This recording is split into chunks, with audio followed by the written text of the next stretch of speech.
Welcome to your Brockton Public Library. We're going to start the Voices of Veterans event with the Star Spangled Banner.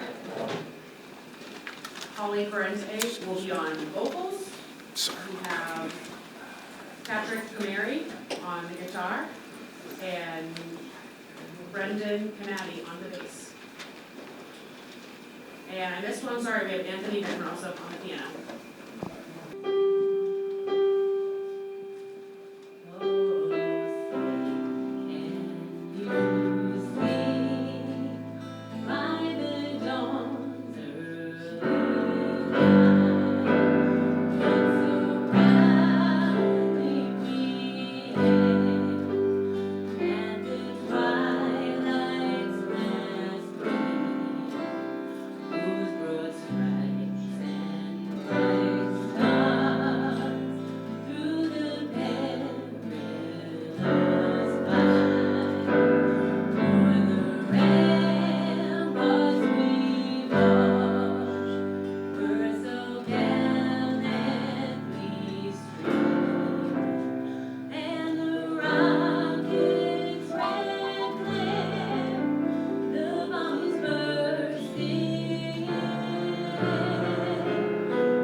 David will lead us in the Pledge of Allegiance.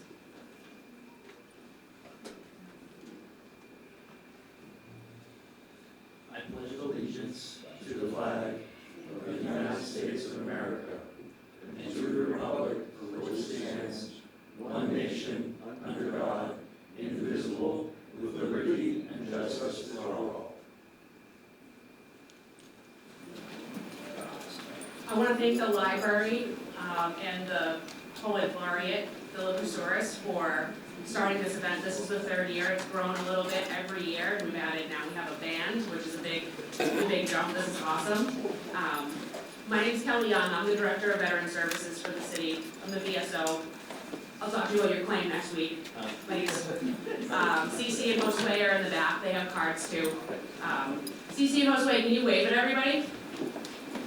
So we're 3/4 of the team. Jerry's not here, but that's the City of Brockton Veteran Services Department. And we love this week. This is a really hectic week, but this is a nice event for us because we just kind of get to look good. Like we did something, but we didn't plan any of it. We just talked.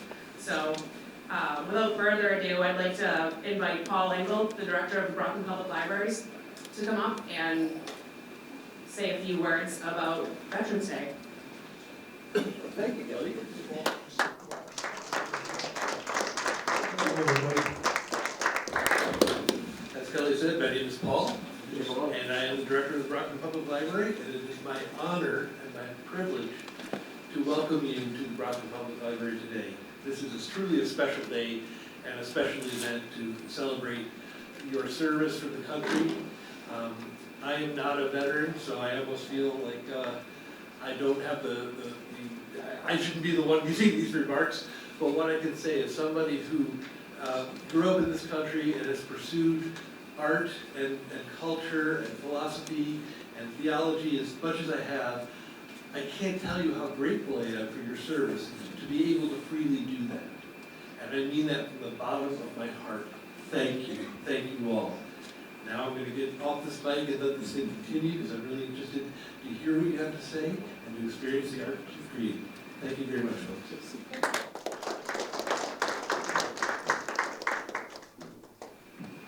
Matthew Edwards, the Chief of CDCE and Recreation Therapy from VA Boston.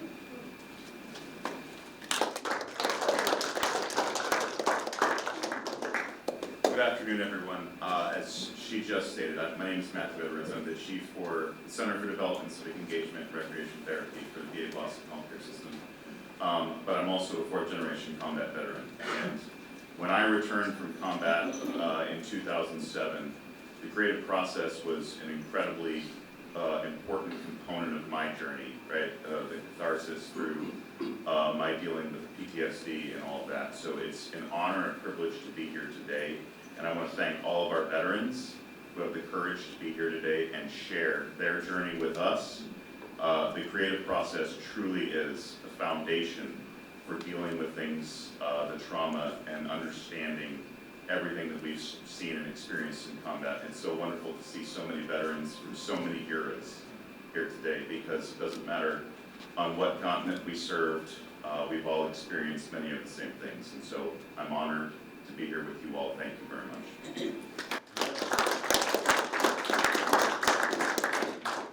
Professor Mark Walsh is going to read Frank Bolback's poetry.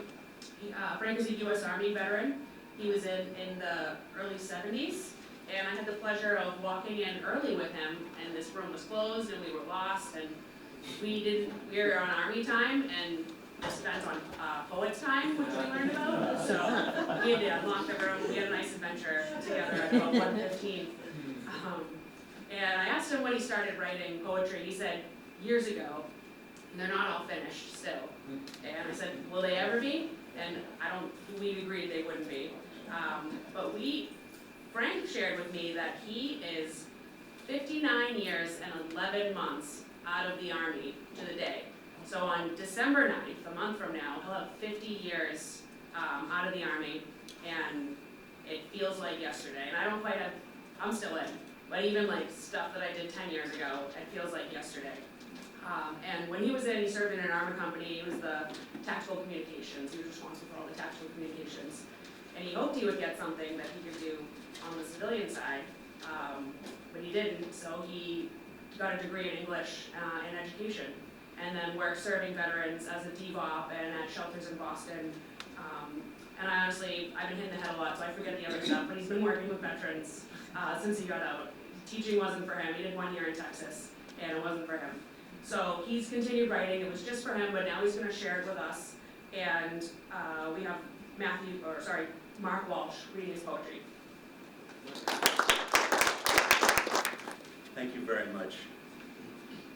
Well, I'm just so excited that, Frank, could you just raise your hand so I could see you? I've read this for a couple years, but I've never had the privilege of reading the poetry while the poet is in the room. So thank you so much for being here. I would also just like to echo Paul's sentiments. I myself am not a veteran, but Paul, you just expressed the feelings so well. And while I'm not a veteran, I will say my grandfather was a steam fitter in the Navy in World War I. He served aboard the Missouri. And my father was in the Army Air Corps in World War II and served 4 years, got out, needed some surgery, so he enlisted in the Naval Reserves, and then the Korean War started. So he was involved in that. He didn't intend to, but he served in 2 wars. And so here is Frank's poem, The Soldier in Search of Ataraxia. And ataraxia is a great Greek word. It's a form of happiness, but it really means tranquility or peace. And it's a poem in 3 parts. The home front. When I was 7 or 8, the fixed bayonets of those plastic olive drab miniatures stood sturdy, submachine guns polished, sidearms ready, postures taut. They were neophytes, surviving plastic ersatz wars, their hard-fought battles cartooned clean.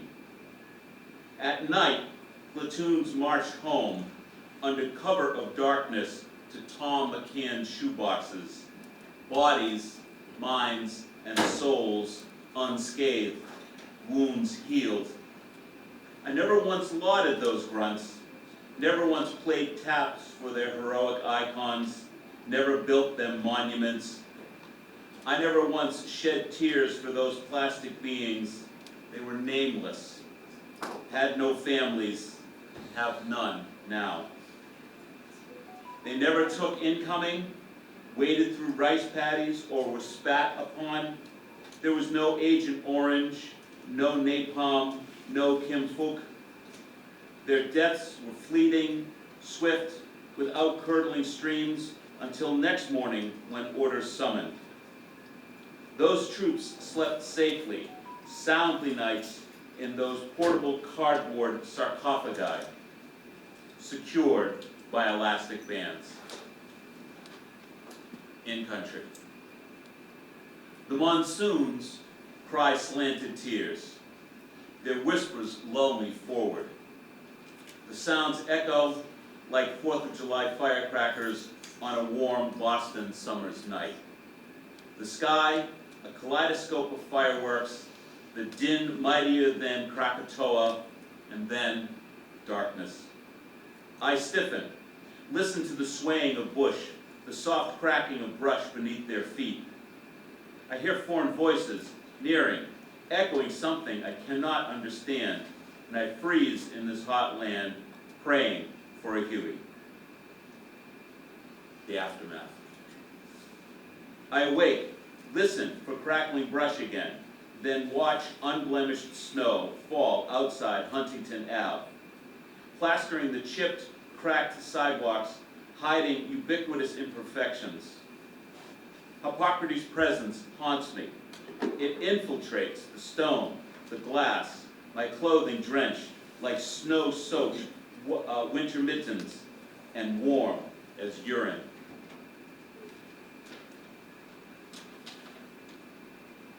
The Xanax and RIs manipulate somewhere, somehow above my neck. My head strikes the pillow again. Until the next day's battle, I often ponder where those strapped AirSat soldiers now sleep. Thank you. Stephen Abrams, U.S. Navy and retired Army, will be doing some performance and showing artwork. He's currently in a master's program at Leslie to become an art therapist. Wow. Good afternoon. Good afternoon. Is there any NCOs in the building? I just need to know that. Any NCOs in the building? Raise your hand. All right, we track it now. It's just an honor to stand before you. I did have some work, but it would have been on the screen. So I'm just going to read from my journey. I walked in the room today. I'm a part of the Ancient and Honorable Artillery Company of Massachusetts, the oldest chartered military unit in the Western Hemisphere. 1638. Veterans in this country has been a part of every military campaign. This unit that I'm a part of, they, before the Revolutionary War, they existed. When the British tiptoed their way 4 o'clock in the morning to Bunker Hill to take all their arms and left the city of Boston, Ancient and Honorable Artillery Company, we existed. They ended up the Boston Massacre with Crispus Attucks. After that massacre, they said, how could a queen or king attack such a people such as us? And that's where the Great Divide began. My journey is a journey like yours. I didn't choose art therapy. Art therapy chose me. It gave me an opportunity to let the materials speak for me. What I put on the paper had a history. It had a long objective. I want to acknowledge Master Sergeant Rojas. He's in the back there. I walked in, that's my battle buddy. We deployed together in 2006. Welcome, Sarge. Thank you. Thank you for your service. We did those 17-hour days without question. We did those days and we humped without question. And I never knew that the mind could be seared and that something would not come back to reality. When you lose the feeling, when you lose the emotion, why was I here? What did I do? Would I do it again? But for a veteran, I would lay my life down for a fellow veteran. Thank you for your service. And I would read today the heart of a veteran. I served in this city as the Armed Service and Veterans Affairs Chairman for the National Association for Advancement of Colored People. I would like to remind you, Martin Luther King said in the end, we will remember not the words of our enemy, but the silence of our friends. We will not remember the words of our enemies, but we will remember the silence of our friend. This generation always asks, where's the why? Why do we live behind these acronyms? NAACP, LGBTQ, GOP, Dems, POTUS, SCOTUS, MAGA. One may say that these acronyms are a telegraphic code for rapid transmission. Perhaps it's because society, in an imperfect wisdom, has deemed them a cure-all for social ills, a storehouse for those who deemed unwelcome. But we are veterans. Yes, we, the veteran, must question these narratives. For within these codes of rapid transmission, we find not only lost potential, but stifled dreams, fractured families, ruined communities. But yes, we, the veterans, the why, the engraved superiority, dehumanization entire groups, the purity of the dominant caste. Yes, division and labor, and at times, terror and violence. Like the interplay of light and darkness, it's multifaceted. It lies in the intersection of history, policy, human consumption, psychological strain. Navigating through these practices of life damages the body. Yes, we, the veteran, we must question these narratives. Chains forged in battle, centuries of discrimination, shackles of poverty, the weight of the unmet objective. But beyond acknowledgement lies action. Yes, we, the veteran. Martin Luther King once said, our lives begin to end the day that we become silent about things that matter. Veterans matter. Our lives begin to end the day we become silent of things that matter. Yes, we, the veterans, must dismantle. We have dismantled the machinery of injustice, recalibrated our moral compass, and seek alternatives. Alternatives that nurture, heal, and restore. Alternatives that recognize the humanity within each soul, we, the veteran, regardless of skin color. Imagine a world, a community transformed into centers of inclusiveness, a metaphor fueled by education, therapy, empathy. A world where, yes, we, the veteran, emerge as individuals with stories to tell, wounds to heal, and futures to claim, relationships to rebuild. We, the veteran. Let us envision a society where justice is restorative, where redemptive is not an elusive mirage, but a tangible reality.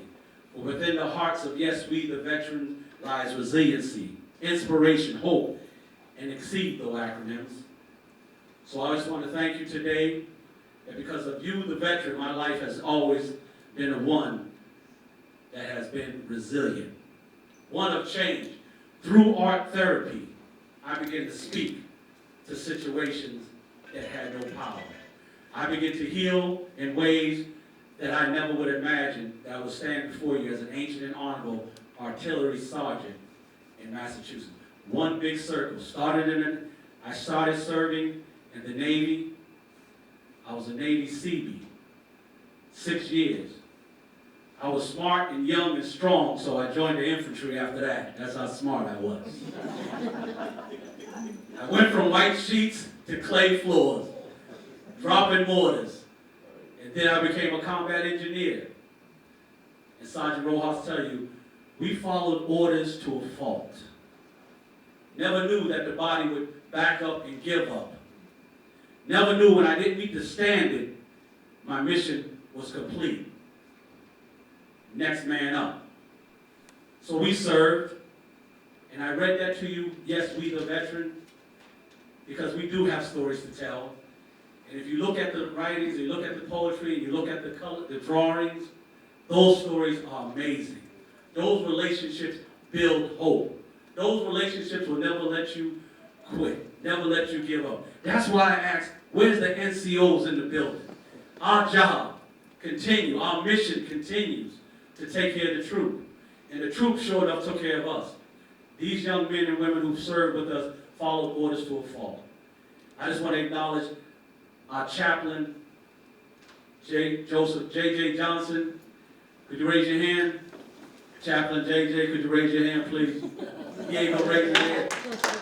United States Navy, one of the most brilliant men I know. But his story. He first came in not talking. Now we can't shut him up. Because what he put down on paper is amazing. He's truly a laureate of words. He's truly a man of vision and insight. So I stand before you today that this squad, this is I believe our second or third year, this squad would grow because we're going to go get others who dare to believe in wellness, who dare to believe in expressive therapy, art therapy, movement therapy, all kind of different modalities of care. This is what we need, and we will sound the alarm. I would have never known anything about art therapy until one day I too had a break of reality. I too had a break not realizing that I could live again. I stopped breathing. Not metaphorically, I stopped breathing. I held my breath. And if you hold your breath, your mind, central nervous system is going to tell you something's wrong. Your peripheral nervous system will say, I need oxygen to the lungs. Hold your breath. And that pain that you feel, those are our brothers walking around in pain. Nobody knows they're in pain because we can't tell if you're not breathing. But therapy, art therapy, helped me breathe again. Because I put it on paper and I said, oh, there's where I begin, and here's where it ends. So today I stand before you as a veteran, your brother in arms, your comrade, no political poly-affiliation. When we was downrange, we was the American contingent. And when I heard that word, the American contingent, I see Sergeant Rohan laughing. When the American contingent has landed, it meant so much. And I finally knew, yes, there's relationships that I have to build. There's needs that need to be met. And when I came home, my veteran community, you are the only one that understood me. You're the only one that I sat in rooms with for 4 hours, not saying a word, but a lot was said. You are the ones that didn't mind if I broke down and couldn't hack it, couldn't bring it on. You always covered me. So we as the veterans, I just say before you today, as I take my seat, thank you for your service. Thank you for following orders. Thank you. Thank you. All right, so Bob McCormick, I've known him for a few years.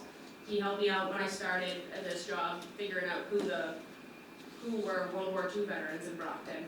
So when you walked in, you noticed everything not on the wall, but the easels like off the wall and the wood carvings. He draws. He's been drawing since he's a little kid. So if you like cartoons and comics, there's some great stuff over there. And he's also pretty talented with woodworking. He has wood carvings that he paints with acrylics, and he's painted on some other media as well. But he's a great writer, and he's got a book about 16 Brocktonians that were in World War II. He did a lot of research and has their stories, and then he has 2 books over there about World War I. So he's been writing about, and then he doesn't just write about it, he actually goes and meets the veterans and interviews them, so the people like first-hand accounts from the veterans themselves and their family members. They're pretty personal. I haven't read all 3, but I've gotten a good way through one of them, and based on that one, I'd recommend the others as well. He's going to come up and talk to us today, or read some poetry. So he asked if it was okay if he could read something that wasn't like a military theme, and I said, I don't know, it's not my event, but I'm going to say yes, right? Read the speech. So he's a great open water swimmer, and he's done, I don't want to steal his thunder, I don't know the poem, but he swims like crazy distances in the oceans. So Bob's going to come up and tell us, and I didn't say this, he's an Army vet, airborne 101st. So, Bob is gonna come up and tell us, I think, read a poem about swimming.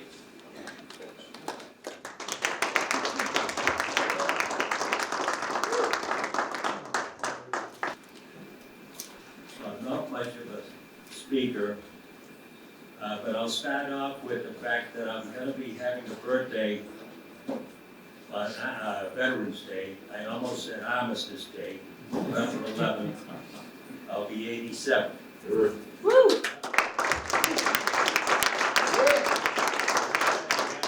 long time ago, I went in 1957. Fortunately, there were no wars. I got out in 1964 after 2 years active duty and 4 years active reserves. My brother and I went airborne. He went airborne by accident, and I kind of did also. When we went to the Army base to sign up, after we took the oath and everything, a big airborne lieutenant came marching in, and he gave us a nice talk, a pep talk. And at the end of it, he says, "Now, who wants to go airborne?"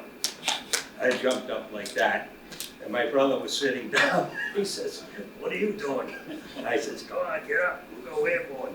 He was younger than I, so he took orders. So the two of us went down to Fort Campbell, Kentucky, eventually after Fort Dix and Fort Jackson for AIT. And then we went to Fort Campbell, went through jump school, get out of there in May of '58. And then we started making jumps, mostly down to Fort Campbell, but we did go all over. We made jumps in Pittsburgh, Fort Bragg several times. And then when we got out of active duty, we had to go in active reserves. So we found out that they had started up a new outfit up in the Boston Army base, which is where I lived in Dorchester at the time. And we went up there and we joined the Special Forces group, the 11th Special Forces, and they continued to jump. So we just continued where we left off in the active duty.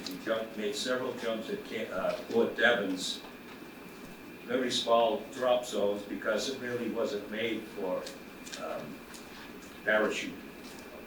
The drop zones are usually pretty huge. And oh yeah, we used to go down to Fort Bragg, make some jumps down there up to Camp Drum, New York, and also Camp Dawson, West Virginia.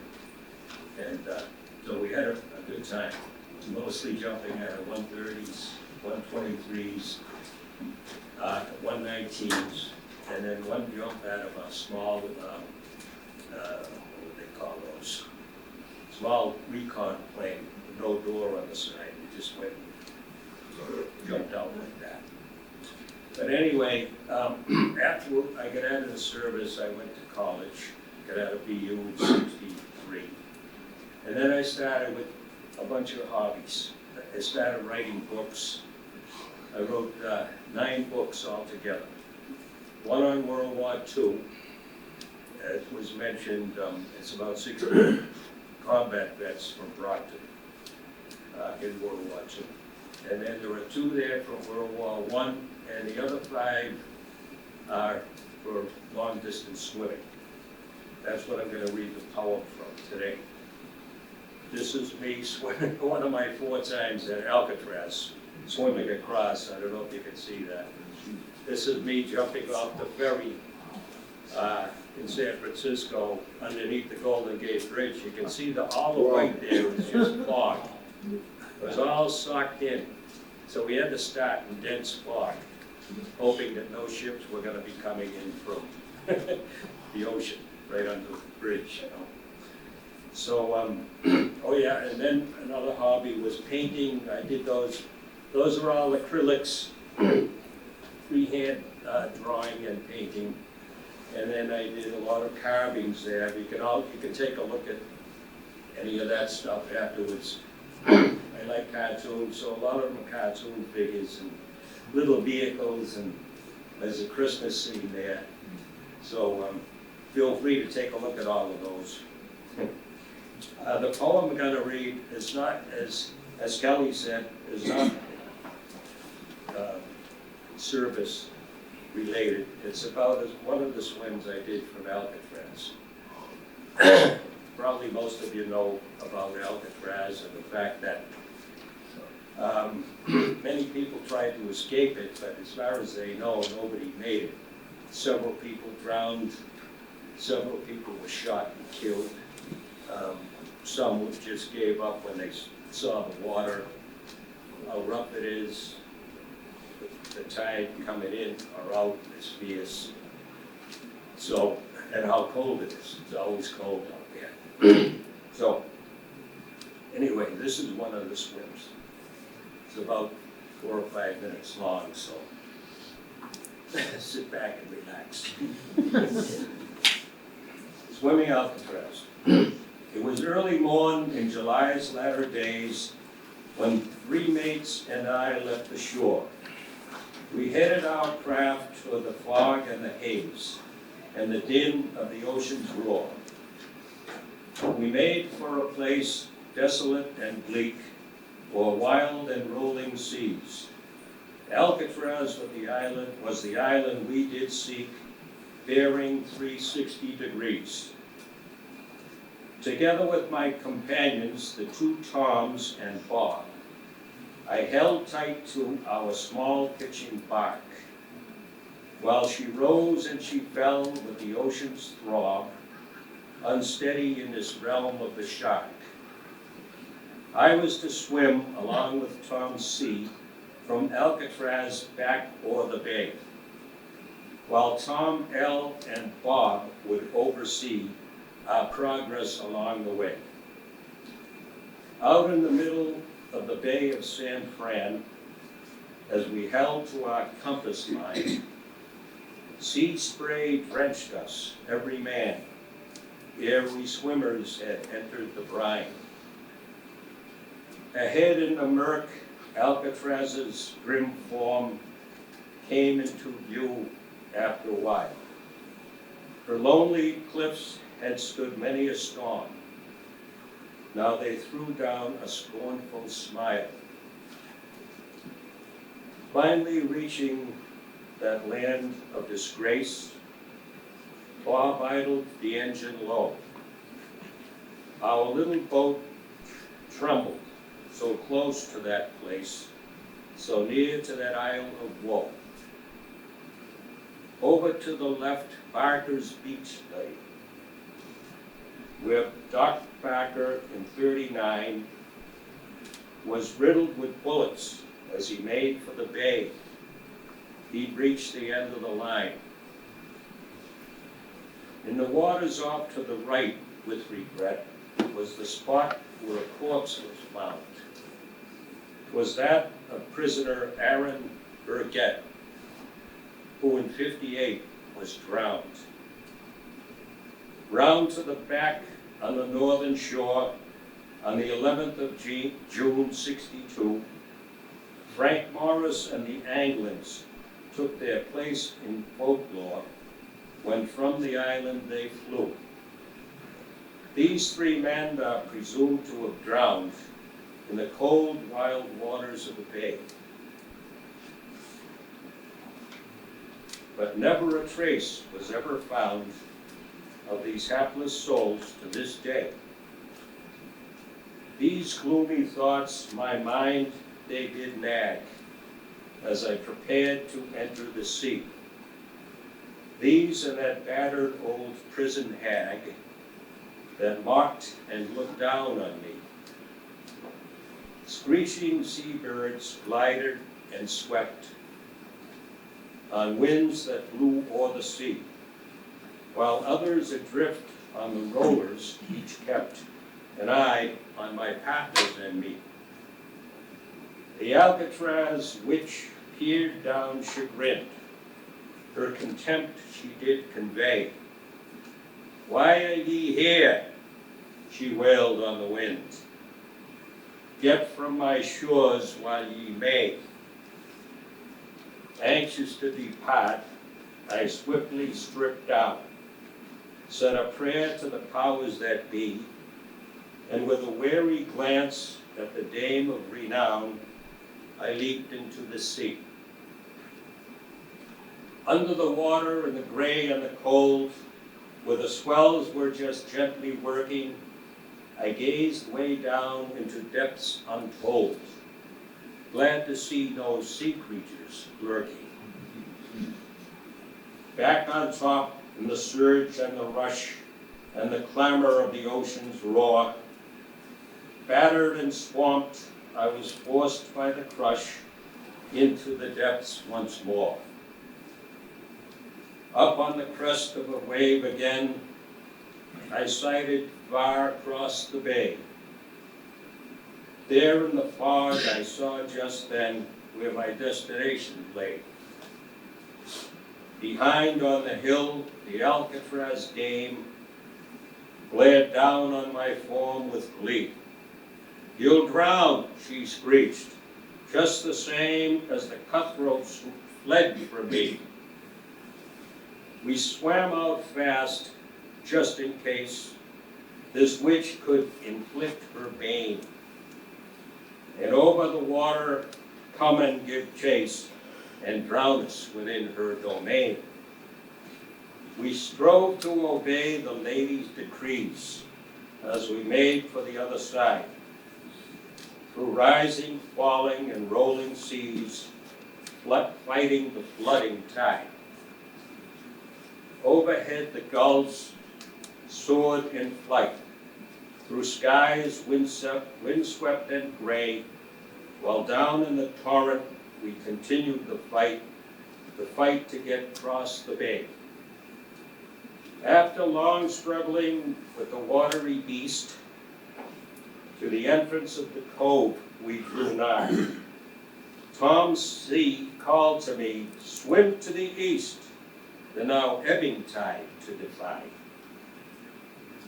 Though valor was failing, I answered Tom's call and pushed on to the spot where he waited. He guided me up to that staunch seawall, beyond which the waters abated. Onward then, through the opening we went, into the cove toward the land. My strength nearly gone, my energy spent, I reached down and finally touched sand. With spirit now soaring to the skies of gray, but on legs faltering and weary, I stumbled upright, a castaway, escaped from that isle dreary. From the shore I looked out past the boat to Alcatraz back over the sea. Benign she now seemed at this distance remote, even seemed to smile on me. But her taunting voice on the wind then came o'er, 'twas a falsely congenial tone. "Don't be so long," she wailed, "before you return, for I'm here all alone."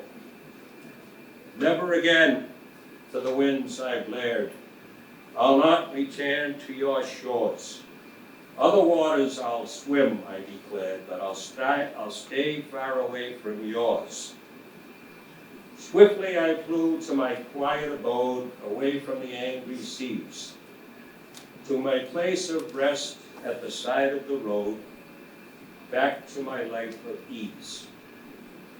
Now in reflection this question I ponder: why tempt I these restless seas, and at my age continue to squander my strength in adventures like these? Young people, it's true, will always see visions and live their lives to extremes. But once past prime, they do make revisions and settle down to simply dream dreams. The ocean will often seek the shore when she needs a place of repose, but she'll always go back to the deep once more, in the eternal ebbs and flows. I guess like the sea, it's life I crave, and that's in the tempest roar. It's in the pitching, rolling wave. It's far from the sandy shore. That's it.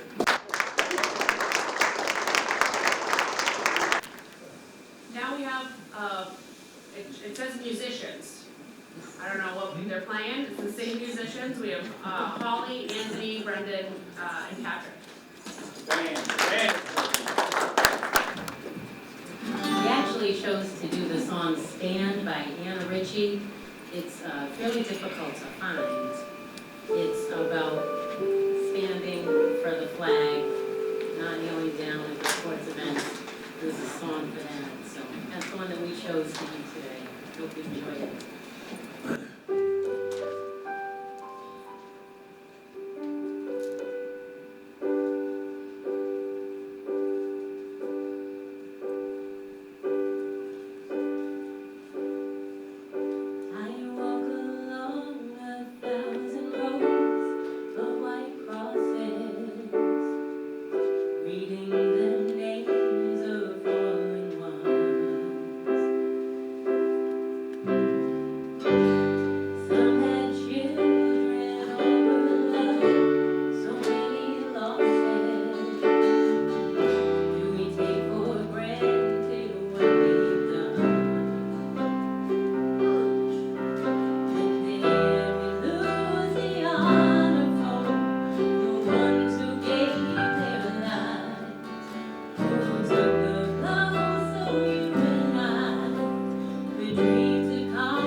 themselves to you as well. I surprised them with this, sorry. Hello, my name is Patrick Cameri. Was in the Army and enjoy every single day. I was not in combat, but I have no more respect for people who are.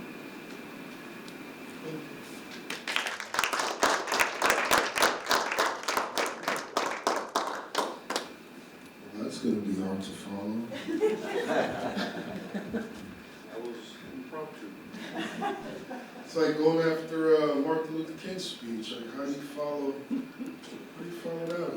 Thanks, man. All right, I won't be long. I'm Ryan. It's an honor to be out here with all the veterans. It's nice. I didn't know that. When I left the military, things got punched in the face a couple times in my life, and it wasn't until I got back into programming that I realized what was missing, and it was the camaraderie that I had with my brothers, my sisters in arms. No matter what we served, no matter what different branch of the military, it was missing. It was truly missing, and I'm happy to be around veterans a lot of time during this very valuable season of my life, and I'm very thankful for that. And it's cool to be part of a community that I get to be a part of for the rest of my life, because at some point in my life I made a decision to serve my country, and I get to reap those benefits for the rest of my life. I appreciate everybody being out here. Yeah. What's your name? Oh yeah, I got a name. You got a number too. Not that it matters, right? It does matter. All right, my name is Anthony Van Rossum. I served in the Army as a chaplain's assistant. Smart man, smart And the man. chaplain is the one that called me out, probably, in those lines. So, before I joined the military, I played the piano in church, and when the recruiter asked me in high school what I want to do in the military, I said, I don't know, I just know I don't want to stay around here. And he was like, well, I said, I play lead piano, and he's like, well, you can be a chaplain's assistant and stay connected to that world, spiritual support and so on, and it all worked out. It worked out really well. I'm getting back to it, and this is the first time I'm actually done a live anything in about 8 years, and it's just very serendipitous that it would be around veterans to kind of bring me back home and get back to doing things that I like to do purely in my heart. So, yeah. Thanks, gentlemen.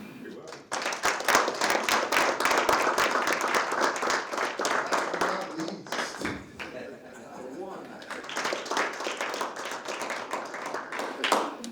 Hi, my name is Brendan Conity. I grew up in Belmont, Massachusetts. Enlisted in the Navy when I was 22.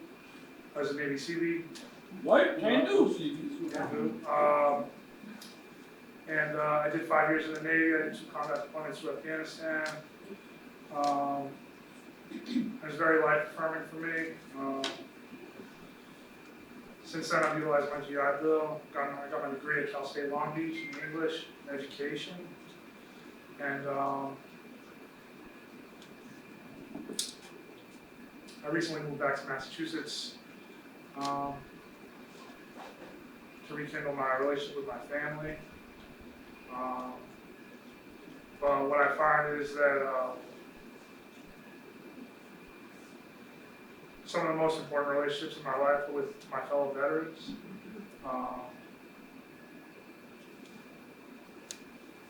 Guys like Anthony and Patrick, David. These are people who understand me and who I can understand. And it's hard coming back from a combat background and finding your place in a country that has changed dramatically. And I'm just really proud to be able to express myself alongside my brothers in arms. And we really appreciate the community of Brockton for giving us this outlet and the support. Thank you.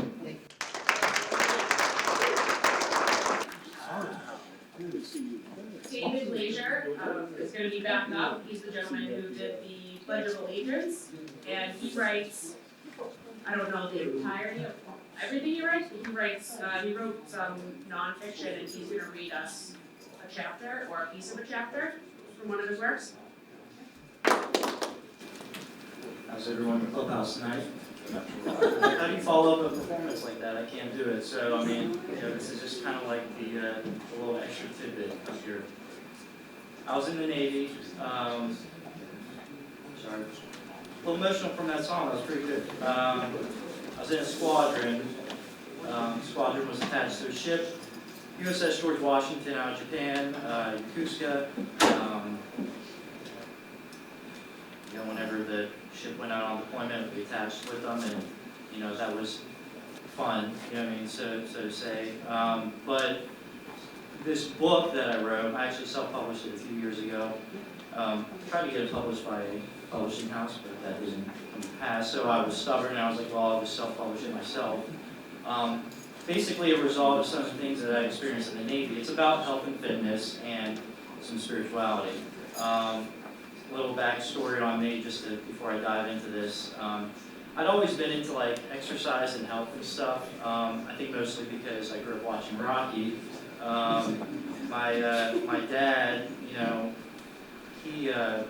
to kind of shut up the kids, he would put Rocky on as like a VHS thing. So just throw Rocky on, and so we kind of grew up with that. And I guess after some point, late middle school, I was like, after watching my brother work out, I'll start exercising too. My dad had a little home gym in the basement, so didn't know what I was doing, but I just kind of started doing it. So, and then I joined the Navy after high school, and that was a totally different experience. For the first time in my life, I had a paycheck, a real paycheck, not like a working at a store and mall kind of thing. So I was able to buy something that I always wanted, which was an exercise course. You can read books and stuff like that. And I bought this thing, and I was doing good. I was very fortunate when I got to Japan. I had 6 months in before they went back out on deployment, so I got there just in time. So I was doing this amateur bodybuilding thing, and I thought I was doing a good job. And then deployment came. And deployment is just, it takes a baseball bat to your ego sometimes. Or a lot of times. I wonder why sometimes you see these World War II vets and they live to be 95, 102 years old, and I wonder why is that? And I think a large part of it is, because in a positive way, their egos were demolished. They say there's no atheists in foxholes. I think that's sort of code for that. Your ego can't survive some of these situations in a positive way. And that's kind of what the result of this book is. When I didn't have 3 hours twice a day to work out like I wanted to, when I didn't have the supplements, the exercise supplements that I was blowing my money on to, let's face it, try to look like Rocky, it all went out the window, and I had to ask myself some serious questions. Do I, after working 17 hours a day, there's no days off, do I just stop working out? Do I just stop exercising? Do I let my health just go down the drain? What do I do? So I think some people kind of suck it up and they power through it. They're like, well, you know what? I'm just going to go spend 3 hours in the gym anyways. But I kind of let my ego just kind of fall away. And to not fall into another rabbit hole story, and I'll get to this, I met a gentleman who introduced me to a few books, and we started working out calisthenics. Tell you what, I told someone once in the Navy, they're like, if you go to prison and do this, what would you rather do? Like, maybe you can just carve me off right now, because, but it's tough, it's not easy. Freedom isn't free, and there's sacrifices. But I look up to the people who sacrifice more. That's what I do, and this book is just a small piece of what I can give, and it's just kind of what I experience. So I'm just going to jump into a chapter real quick and just kind of read a little bit for you.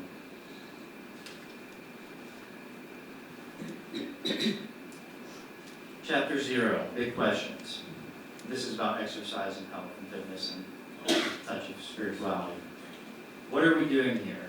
Why did we let ourselves go? When I received my first paycheck, one of the things I immediately did was invest in an online exercise program. I did pretty well too. I worked out hard and thought I had finally found what I had been looking for, a lean, muscular body. But I soon realized that this wasn't actually healthy. I looked the part, but was I? I'm lazy by nature. Not lazy in the sense that I like to lay on the couch all day and eat potato chips, but in the sense that to get myself to do anything, I have to understand why. I know we talked about why earlier. I began scraping the bottom of the barrel, wondering what in the world I was exercising for anymore. One day I woke up physically and mentally exhausted. As I lay in my bed, supposed to be getting up to go to the gym, I started asking myself some questions, some serious questions. Why am I doing this? Am I really getting anything out of this anymore? If this is making me a better person, how so? I look bigger, great. But was that the only reason, to look better in front of other people? Well, yeah. What other reason could there be? I just didn't feel the pizzazz anymore, the desire to train. I had lost the fire in me that kept me going for so long. Why am I exercising? I was only exercising to look better, that was it. Now, that may sound like an admirable thing because that's what we're all striving for, right?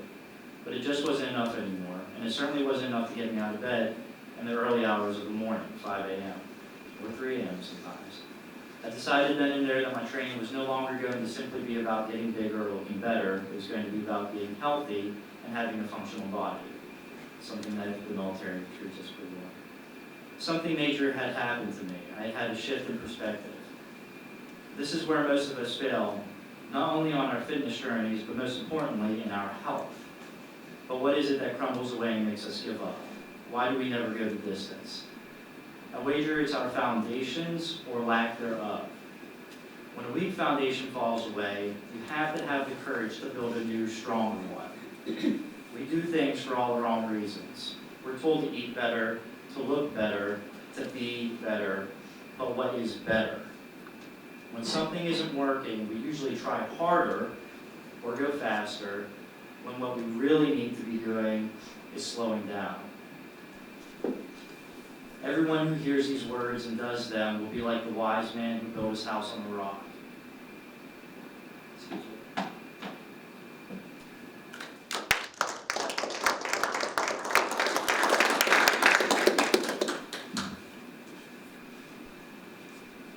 And the rain fell, and the floods came, and the winds blew and beat on the house.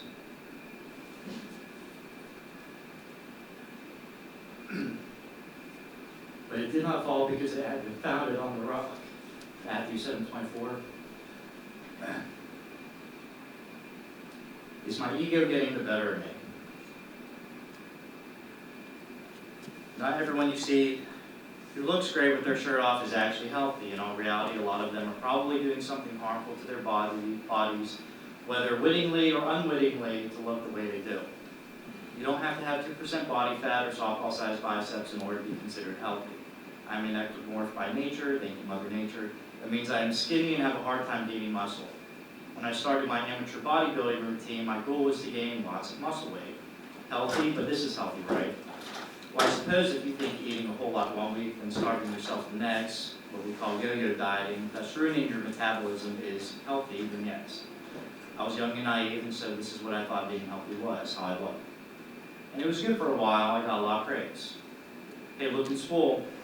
Look out, Schwarzenegger coming through. It was great, and I loved what people were saying, but the starving myself, overeating, and spending 3 hours in the gym each day, 6 days a week, just wasn't working anymore. In the end, I forgot why I was even working out in the first place, to please others, so that people wouldn't poke fun of my size. This was something I had to meditate on for a long time before coming to a conclusion. I decided that I wouldn't care anymore about what people thought of how I looked. What was important was how healthy I was and how physically I felt. Thank you. I was hoping that Sheila could come up and read Donald Chase's poetry. He's actually a 99-year-old World War II and Korean War combat veteran.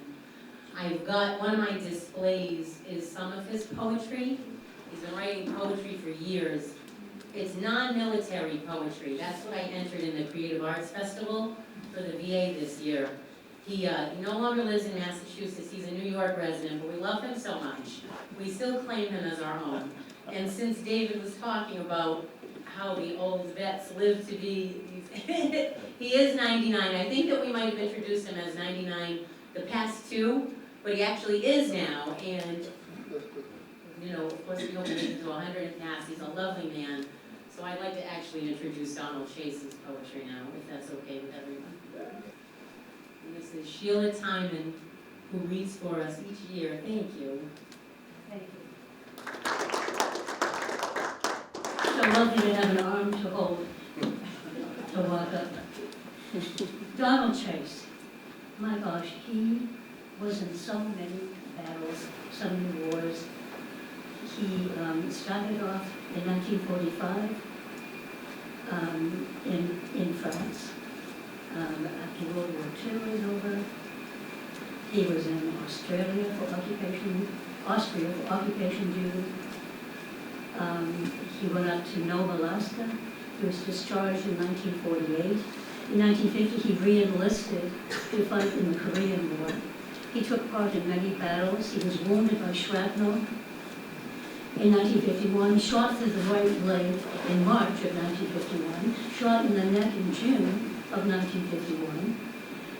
In Massachusetts, he returned to in 1951 to have the bullet removed from his neck. He was wounded for the fourth time somewhere in North Korea by shrapnel the day before the Korean War ended. He had holes in both of his legs and his head. He was discharged in October of 1953 as a sergeant first class. And he has so many medals here, I'm not even going to do that. I have 3 poems that Donald Chase's. Old soldiers. Their faces are well weathered and now their steps are slow, yet each man can proudly speak of honorable service done long ago. And behind each furrowed face there is a story to be told, for a warrior once resided within, performing deeds both brave and bold. At a time when they were youthful and had answered their country's call, mustering faithfully to her colors, fully committed to giving their all. The many hardships that were suffered, only they and they alone will know. But here and there's a missing limb, is silent evidence that shows.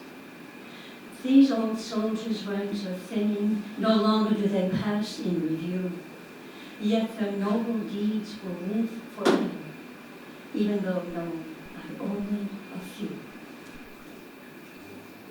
The second poem is called A Parade Participant. The gray-haired old veterans in today's parades are remnants of an army once vast. They are survivors of all battles fought and now form a tangible link to the past. Most are well-aged and uncertain of step, yet military bearing is still seen in their stride, and the special camaraderie existing in the ranks binds them together, other comrades who died. Some uniforms worn are no longer in style, but to its wearer it's something held dear, with badges and ribbons pinned above the breast pocket, telling stories of valor not audible to the ear.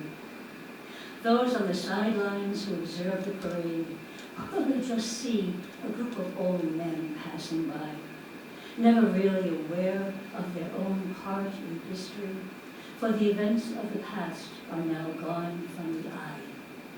Nevertheless, these old veterans show their mettle, even though for many life's race is run. By defying old age and all of its infirmities, they still march proudly to the beat of the drum. And this third poem is called Veterans. Whenever our country has gone to war, there come forth a special breed of men and women from all walks to serve in their hours of need. Like Minutemen of old, they rallied to defend round our flag around the world. And even today, though aged and gray, stand tall when our banners unfurl. There are tears for departed comrades whose bodies now lie far and wide. Yet always remembered down the years, so in a sense they walk side by side. These men and women are veterans who carry scars of the fight, some on the outside, most on the inside, but all from defending what's right. Donald Chase.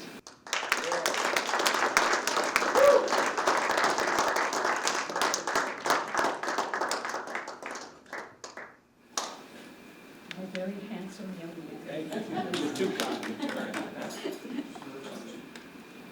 So I'll introduce myself now, actually. My name is Holly Carenti, and I'm an employee at the VA in Brockton. I am the creative arts therapist there, so it's a very special position that I love. I've been there for 11 years. My main assignment is the medical rehabilitation and recovery unit, and then my secondary assignment is the hospice patient, so I work with all the dying veterans. Most of my guys are 70 and up. I have been in the veterans community since my internship. I interned out at the Veterans Home in Yountville, California. So everything here is near and dear to my heart, although I'm not a veteran myself. This is a collage made, a Marines collage, by one of my veterans on the medical recovery unit. His name is Robert Crook. He considers me one of his best friends, and I would have to say the same in return. He worked on this with another Marine from another one of our programs. I don't need that held up yet, that's all right. We don't have this for you? Sure. And so when you're walking around afterward, if you'd like to look closer to it, this is a picture of him. He's 89 years old. He's a Korean War era veteran. He's not a combat veteran, so we wanted to make sure that I let you all know that. But him and one of our young guys got together and made this during one of the collage groups that I hold in our creative arts workshop. So I just wanted to bring it and show it off. He gave me permission. Picture a little 89-year-old man in his wheelchair working hard on this. And then I have the library has come to the VA, and we've done some creative writing workshops. I would like to show this one in particular. This is from our women's program. We have a women's program at Brockton that they don't have many in the country. So the women come from all over, and it's mostly PTSD focused. They came on 2 different occasions. One of these is from the collage group, so that's where all the artwork came from. And then you see a writing piece, and that's from one of our creative writing workshops that we did. I can read it for you. So the final result, we went around the room, everybody gave a line, and we kept building from there. This is called Lessons in Futility. Resistance is futile, easier to do with someone than alone. Definitive independence is futile. The universe is so connected that there is no removing yourself from it. I am so lost right now. Futility means that there is nothing that I can contribute to. But alas, I carry on. A very twisted sense of deja vu. I'm as lost as a blind man in the dark. But I look around and see that we are lost together. And I am not alone. Courage is the fear that has said its prayers. I need to find my tribe. I've lived in my tribe since birth. We're all just a squirrel looking for a nut. Or was it an acorn? Pop it, lock it, and drop it. The end. I invite you to walk around the room and take a look. There are the final results of our other creative writing workshops. So if you'd like to take the time and read them. Before we do anything else, could I have all the veterans come to the front? We're gonna take a picture. We're gonna rally around our buddy Tim.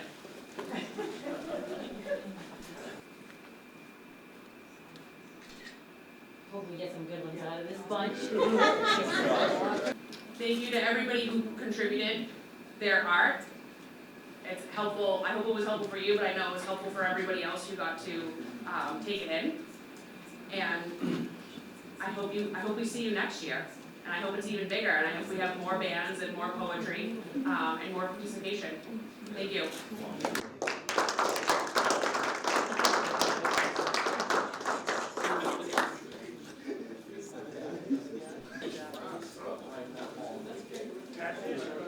Yeah, that's the thing.